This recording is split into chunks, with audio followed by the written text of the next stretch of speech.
On September 12th and November 7th of last year, I sent letters to the State Department asking for records about coronavirus research that had been funded by the State Department. The State Department refused to comply. When Assistant Secretary Sherman came, I asked her the same question. She didn't seem to be aware that you had been funding coronavirus research, but you are. And I got the "I'll get back to you" line.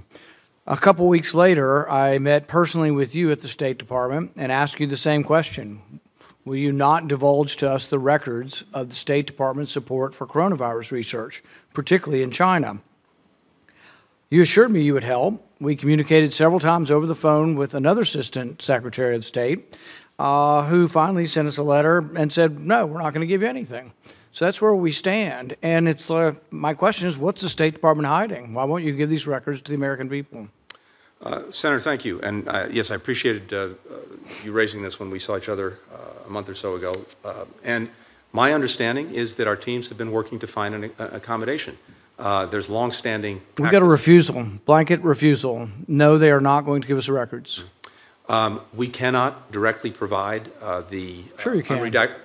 Unredacted cables. We have a long-standing practice with this committee about how we do. You're refusing to release them. No, but it's not that you can't. There's a difference between can and may. You won't do it, but you can do it. My hope is that we can find a way forward that answers your concerns so that you get the information that you're looking for. My understanding is that our teams have been working on that, and I commit to continue to do that so we can get you the We're talking about unclassified material. Most of this is unclassified, and so we just had a unanimous vote in the Senate and in the House, and President Biden just signed a bill saying he's going to declassify stuff. But if you declassify it and you still hide it from the American people, that's a problem. I mean, we spend all of this time lambasting authoritarians and for lack of transparency. We have these silly networks on TV that are aligned with the Democrat Party saying democracy's under attack. Well, do you think transparency has something to do with democracy?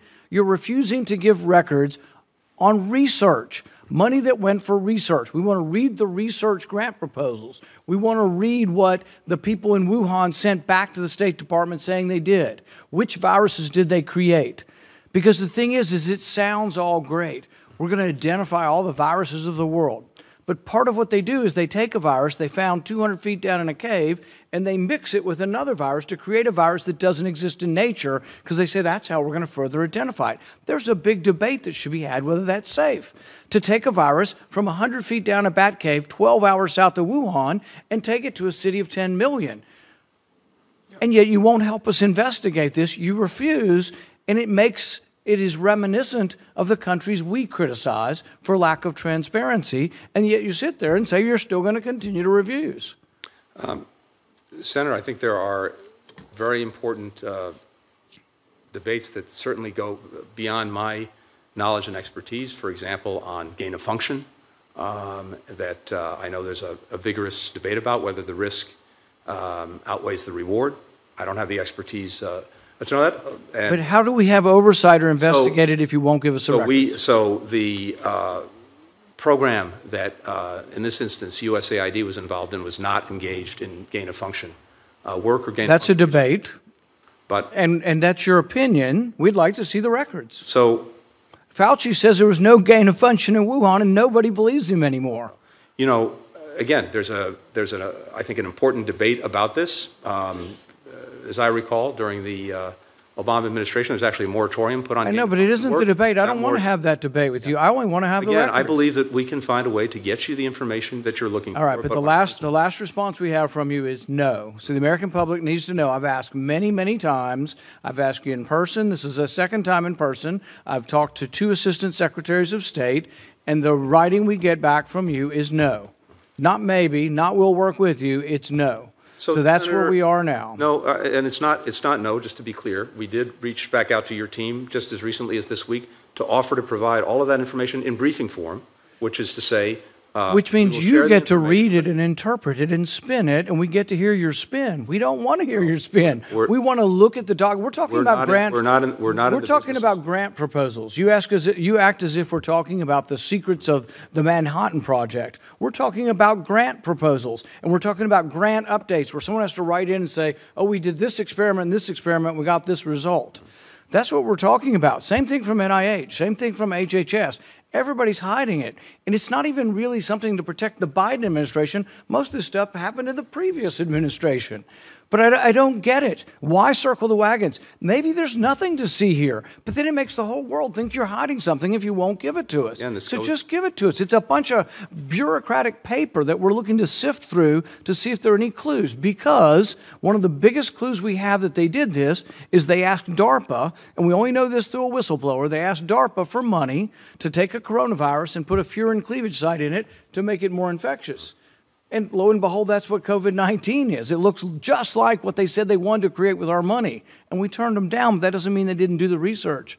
We're looking for research like that they were performing. We're looking for something that may be in their notes that hasn't been public, that hasn't been sifted through. But what we feel is that people at State Department and at NIH and HHS are conflicted. Why?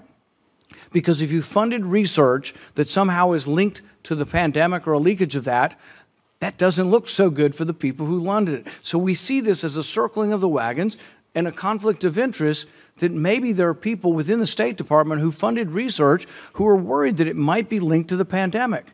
But we can't just accept your spin on it because people there may be self-interested, the people who funded the program. We're just asking to look at the data, but so far it has been no. We've had a few phone calls, but we don't want your spin on it. We want to look at the documents ourselves. We're not providing spin. As I said, I believe we can provide the information you're looking for.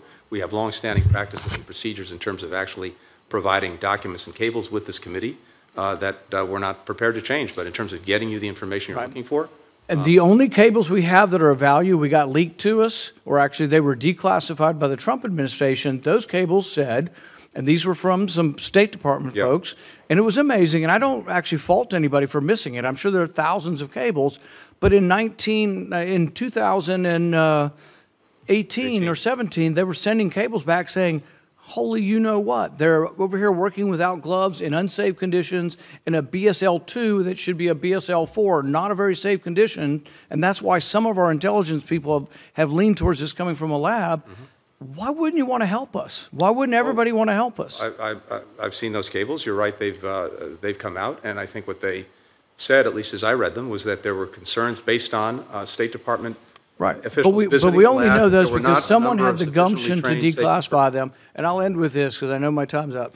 Mr. Chairman, it takes one signature. He'll give all this stuff to me tomorrow if you'll sign a document, because he says he won't sign it unless the chairman of a committee does it, and he's hiding behind some ruse. There is no law saying this. He could do it if he wants, but he's hiding behind some opinion that his own administration makes the rules to say they won't give it to Congress. But if you'll help me, we can get the information tomorrow. Everything he's saying won't give me, he will give me tomorrow if you'll sign a letter. I appreciate, the Senator's time has expired, but I appreciate your concern.